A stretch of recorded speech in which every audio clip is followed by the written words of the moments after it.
This is my murder mystery Excel spreadsheet where I've placed all the important bits of information I've learned about murder mysteries from all over the internet. Everything from the murder mystery premise, which is obvious, but it's that someone's been killed and the main character or characters need to find out who done it. It's fast-paced with lots of twists and turns and is darker than other mystery genres.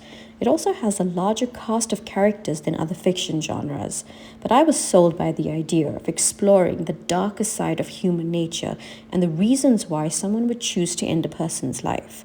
I also got down the key elements of a murder mystery, and it seems like there are 6, according to Jericho writers. The first is the hook, which is the actual murder or the first murder that captures the reader's attention from the very first page, if not the first sentence. This is super traditional across all fiction genres, and there's no need to mess with a perfect formula, especially when the stakes are as high as they are with a murder mystery. The second is a main character or characters the reader will have no choice but to become invested in, someone they can relate to, sympathize with, and root for. And one of the qualifying factors for a main character in a murder mystery is that they need to have flaws and secrets of their own. The third involves the supporting characters. And these characters have to be skillfully crafted so they each have motive, secrets, commonalities that tie them back to the victim as the story unfolds. The fourth is a plot twist that no one sees coming.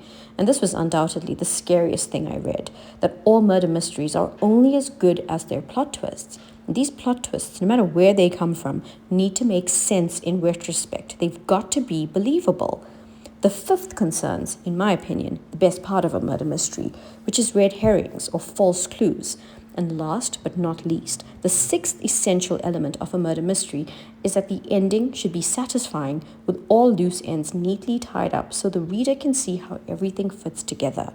Then, to write a murder mystery, we need to establish crucial informational pieces of the puzzle, such as the setting, who is the victim, a description of the crime committed, the time, the place, the weapon, who is the main character, who are the supporting characters, or in this case, our suspects. What are their motives and alibis? What are the red herrings? And what is the plot twist? Remember though, we don't have to have it all. I can't work like that, having every single variable mapped out before I even begin writing, because I also want to keep things fluid. I also enjoy an element of, I'm not sure what happens next, but I can't wait to see what I think up, because maybe halfway through writing, another suspect becomes more appropriate perpetrator as we flesh out their story, their backstory, and their motives. So I like the element of anything can happen because it also keeps my mind sharp, constantly pulling at threads and seeing where it leads. Is it viable? Does it make sense? Is it believable? And most of all, is it interesting? For me, I think if I have everything laid out right at the beginning, I might think it's too obvious, not just to me, but also for the reader. So I have to trick myself too. I also want to be entertained by the process. If it's too mechanical and I'm just putting things together, then it's no fun for me. And if it's no fun for me, why am I even doing it? So these are the considerations I have to take into account for myself as well, knowing my own likes and dislikes and what I enjoy doing.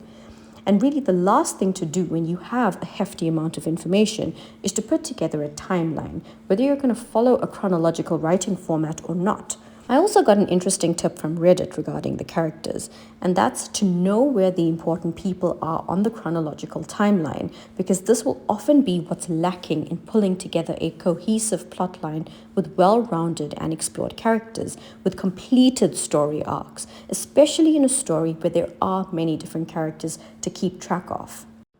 So once we have all our murder mystery elements, as I've just shown you on my Excel spreadsheet, we can then organize it on a timeline and then structure it according to a 3 or 5 or 7-act story structure. What we choose ultimately depends on how we want to tell our story. For me, I'm not sure yet, but what I do know is that I'm going to figure it out along the way, and especially when I'm constructing the timeline.